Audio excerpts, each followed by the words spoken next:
నేను మాట్లాడుతున్నా తెలుగుదేశం పార్టీలో మీరు అడిగిన ప్రశ్నకి లోకేష్ గారికి డిప్యూటీ సీఎం అడుగుతున్నారు ఏంటంటున్నారు కదా మీరు. ఏం తక్కువ ఉంది ఆయనకి?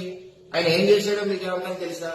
ఆయన ఎంత గుడ్డి చాకరీ చేశాడు లోకేష్ గారు తెలుగుదేశం పార్టీకి తెలుసా? వేళ పార్టీకి వెన్నెముగ్గా నడిచాడు.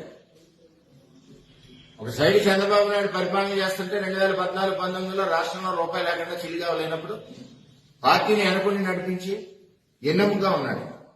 ఒకటిగా తెలుగుదేశం పార్టీలో ఆస్తులు అమ్ముకుని కొంతమంది ప్రాణాలు అర్పించి కాళ్ళు చేతులు పోగొట్టుకుని ఈ పార్టీ గురించి పనిచేసిన కార్యకర్తలు దేని గురించి పనిచేశారు? చంద్రబాబు నాయుడు నాయకత్వం కావాలి, రేపు తెలుగుదేశం పార్టీ యువ నాయకత్వం కావాలి, రేపు నెక్స్ట్ జనరేషన్ కి తెలుగుదేశం పార్టీ ఇప్పుడు చంద్రబాబు నాయుడు గారు నడిపించగలరు. సత్తా ఉన్న నాయకుడు ఎవరంటే లోకేష్. రాబోయే రోజు తెలుగుదేశం పార్టీలో చెప్తున్నారు, నన్ను వక్రీకరించండి. నారా లోకేష్ యోగాలం పాదయాత్ర మొదలుపెట్టి ఎవరండి పార్టీ కోసం 3000 కిలోమీటర్లు త్యాగం చేసింది? 3000 కిలోమీటర్ల నారా లోకేష్ యోగాలం పాదయాత్ర మొదలెడితే రాష్ట్రం ఒక్కసారి చీమలదండగా ఉప్పొంగింది. కార్యకర్తల రోమాలు నెక్కబడిచాయి. కార్యకర్త గుండెల్లో ధైర్యం నింపాడు, ప్రజలకి నమ్మకం కలిగించాడు. అబ్బా, తెలుగుదేశం పార్టీ నాయకత్వం ఒక యువకుడిని ఇచ్చింది. ఈ యువకుడి సారథ్యంలో మన కుటుంబాలన్నీ కూడా క్షేమంగా ఉంటాయి. మళ్లీ 3వ తరం నాయకుడు వచ్చాడు, అన్న ఎన్టీఆర్ సంక్షేమ పథకాలు కొనసాగుతాయన్న ఒక ఆలోచనతో యోగాలం పాదయాత్రలో ప్రజలు కార్యకర్తలు ఎన్ని దాడులండి. చిత్తూరులో దాడి, భీమవరంలో దాడులు, ఎక్కడికక్కడ దాళ్లు, రాళ్లు,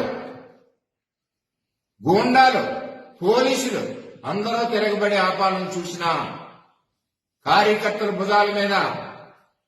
అదేవిధంగా లోకేష్ గారు ధైర్యంగా ఎన్ని వచ్చినా సరే పద ఉంటా పోతా అని చెప్పి యోగలం పాదయాత్రతో తెలుగుదేశం పార్టీ పునాదులు బలిపడ్డమే కాకుండా ఉవ్వెత్తున లెగుస్తుంది తెలుగుదేశం పార్టీ అన్న ఆలోచన ప్రజల్లో రావడానికి కారణం నారా లోకేష్ యొక్క యోగలం పాదయాత్ర.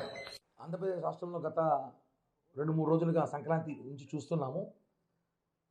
టీడీపీ నాయకులు, టీడీపీ కార్యకర్తలు అందరూ కూడా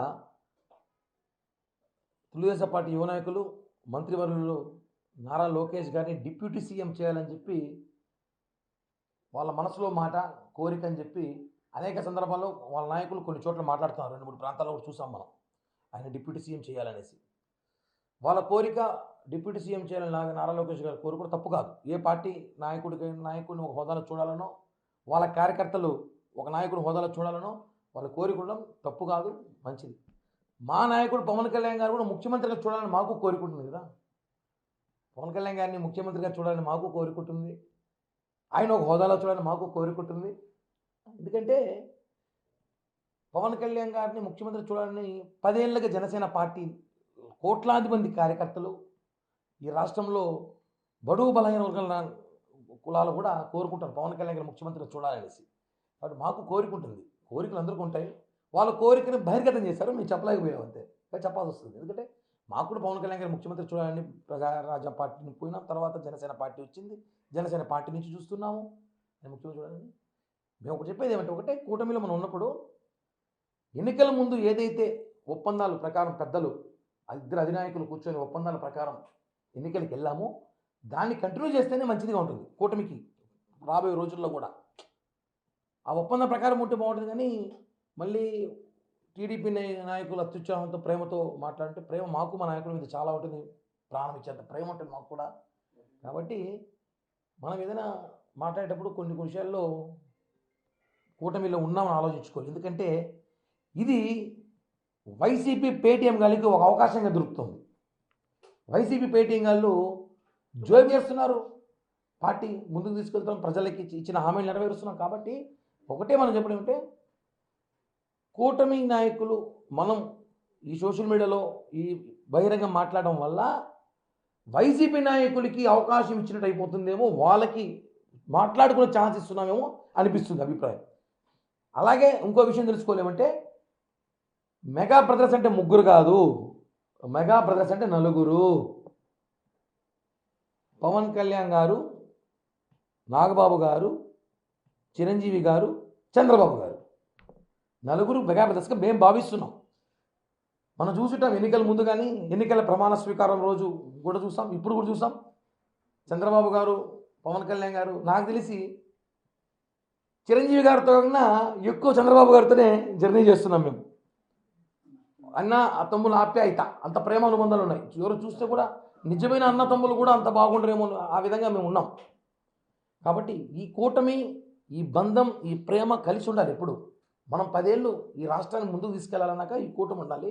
ఒప్పందం ప్రకారం ఏదైతే ఉందో అది మాత్రమే మనం ముందుకు తీసుకెళ్తే మంచిది. కానీ ఇలా మాట్లాడడం వల్ల ఏమవుతుందంటే వాళ్ళ మనసులో మనం మాట్లాడుకోవచ్చు. అందరికీ ప్రేమ ఉంటుంది, నాకు కూడా ప్రేమ ఉంది. నాకైతే పవన్ కళ్యాణ్ గారి ముఖ్యమంత్రి చూడండి ఎన్నో సంవత్సరాల కోరిక. నడిచొచ్చి అన్ని గుళ్ళు నడిచొచ్చి గుండు కొడుతున్న ముక్కున్న అన్ని గుళ్ళకి ఉంటుంది, అవకాశం ఉంటుంది. కాబట్టి మనం వైసీపీ పేటీఎం గాలికి మాట్లాడుకునే అవకాశం, ఈ పేరు లాంటి వాడు, ఈ రోజా లాంటి వాళ్ళు, వీళ్ళందరూ మైకులు జోబీలు వేసుకుని తిరుగుతూ ఉంటారు. కొంతమంది అధికార ప్రతినిధులు వెంటనే మాట్లాడద్దామనేసి టపక్కన తీసేసి అలా ఛాన్స్ ఇవ్వకుండా ఉంటే మంచిదని చెప్పి కూడా ఈ ప్రెస్ మీట్ ద్వారా తెలియజేస్తున్నాం. మంగళగిరిలో జనసేన పార్టీ కార్యాలయంపై 2 రోజులుగా డ్రోన్లు తిరుగుతున్నాయి. దానిపై డ్రోన్ల విషయము ఇప్పుడే కొత్తగా దానికి 5 మంది కమిటీ వేశారు పోలీస్ అధికారులతో. అది జరుగుతోంది, విచారిస్తాము. ఎందుకంటే డ్రోన్లు మేము అధికారంలో ఉన్నాం, 2 నిమిషాలు టపాం పెట్టేస్తాం మేము. ఎవరు ఎగరేస్తారు కూడా అది వైసీపీ నాయకుల పనే లేదా ఇంకెవరిదైనా పనే, మేము పట్టేస్తాం. డ్రోన్లు ఎగరేసేంత మాత్రం భయపడిపోతారు. పవన్ కళ్యాణ్ గారు బయటికి రారు, ప్రజలు తిరగరేమో, ఆఫీస్లో ఉండిపోతారేమో అనుకోండి భ్రమ. డ్రోన్లకి గల్లకిన భయపడే వ్యక్తి కాదైనా. పవన్ కళ్యాణ్ గారికి అవసరమైతే సెక్యూరిటీ పెంచాలి, ఇంకా భద్రత పెంచాలి. పవన్ కళ్యాణ్ గారి అవసరం ఈ రాష్ట్రానికి, ఈ ఆంధ్ర రాష్ట్రానికి ఆయన సేవలు చాలా అవసరం. కాబట్టి భద్రత పెంచాలి. మేము కూడా కేంద్రానికి లేఖ చేస్తాం. కేంద్రం కూడా మాత్రం ఉంది, మా పార్టీ అంతా కలిసే ఉన్నాం కదా. కాబట్టి పవన్ కళ్యాణ్ లాంటి నాయకుడు నాట్ ఓన్లీ 2 తెలుగు రాష్ట్రాలు, భారతదేశ రాజకీయాలకే పవన్ కళ్యాణ్ గారు అవసరం. కాబట్టి ఆయనకు సెక్యూరిటీ పెంచాల్సిన అవసరం ఉంది, పెంచుకుంటాం. ముందుగా ఈ కామెంట్స్ అన్నీ కూడా వ్యక్తిగతంగా ఆలోచించే తర్వాత మనం జన సైనికులు, కోట్ల మంది జన సైనికులు కోరుకున్న కోరిక, మేము కూడా మా నాయకుడు ముఖ్యమంత్రి చూడాలని మనందరికీ కోరికలు ఉన్నాయి అని చెప్పి కూడా తెలియజేస్తున్నాం. పట్టేస్తామన్నా, ఎంతసేపు రేపటికంతా పట్టేస్తాం, వదిలే ప్రసక్తి లేదు. ఎవరు ఎగరేస్తుంది అదేమైనా డ్రోన్లు ఎగరేయడానికి, అదేమైనా సినిమా షూటింగ్ జరుగుతుంది అక్కడ. డ్రోన్లు ఎగరేయడం పార్టీ కార్యాలయం, డ్రోన్లు ఎగరేయడం మీద డ్రోన్లు ఎగరేయడం పార్టీ కార్యాలయం. అక్కడ పవన్ కళ్యాణ్ గారు ఒకరు ఉంటారు ఆఫీస్లో, అంత సిబ్బంది ఉంటారు. పైన ఎగరేసి అంటే రెక్కి నిర్వహిస్తున్నారేమో, ఎక్కడెక్కడ పాయింట్స్ చెక్ పాయింట్లు ఉన్నాయో, ఎక్కడెక్కడ సెక్యూరిటీ ఉందో, ఎక్కడెక్కడ సెక్యూరిటీ లేదో, ఎన్ని కిలోమీటర్ ఉంది ఆచరణ చూస్తున్నారేమో. ఎందుకంటే చెప్తున్నాం కదా, పవన్ కళ్యాణ్ గారి దెబ్బ జగన్ గుయ్యమంది, భయపడ్డాడు. మొత్తం వైసీపీ శ్రేణులు భయపడింది. అంటే నేను వాళ్ళ మీద మనం డైరెక్ట్ చెప్పలేము కదా, ఆధారాలు కావాలి. దొరికితే ఖచ్చితంగా అయితే చర్యలు తీసుకుంటాం, వదిలిపెట్టే ప్రసక్తి అయితే లేదన్న. అంటే ఈ ముఖ్యమంత్రి కావాలనుకున్న విషయం అంటే మీ కూటమిలో తెలిసిపోయింది అలా ఒకటన్నా. మేము కూడా మొన్న టీవీలో చూసాము, కాకినాడలో ఒక నాయకుడు, అలాగే నెల్లూరులో ఒక నాయకుడు, రాజంపేటలో ఒక నాయకుడు మాట్లాడుతూ ఉప ముఖ్యమంత్రి కోరిక మంచిదే అన్న, మేము తప్పట్లేదు. ఎవరికైనా ఉంటుంది కోరిక, ఉప ముఖ్యమంత్రి కావాలి, మా నాయకుడు హోదాలో ఉండాలి, తిరగాలంటే తప్పేం లేదు. మా కోరిక ఉంటుంది కదా, మేము కూడా చెప్పుకోవాలి కదా. పవన్ కళ్యాణ్ గారు ముఖ్యమంత్రి చూడాలని తప్పించిపోతున్నాం కోట్ల మంది జన సైనికులు. కాబట్టి మాకు కూడా కోరిక ఉంది. కోరికలు అనేది ఉంటాయి అందరికీ, మంచిదే. బట్ మనం కూటమిలో ఉన్నాం కాబట్టి ఇంకో పార్టీకి, ఫేక్ వైసీపీ పార్టీకి, ఎందుకు ఫేక్ వైసీపీ పార్టీ ఉంటుందో తెలుసా? ఆ పార్టీ జగన్ది కాదు, ముందు తీసుకోవాలి మనం. ఆ పార్టీ జగన్ది కాదు. ఆ పార్టీకి మనం అవకాశం ఇవ్వకూడదు. వాళ్ళు అదే పనిగా సోషల్ మీడియాలో మనకి గొడవలు పెట్టే ప్రయత్నం చేస్తున్నారు. ఇది కరెక్ట్ కాదని చెప్పి కూడా నేను తెలియజేస్తున్నాను.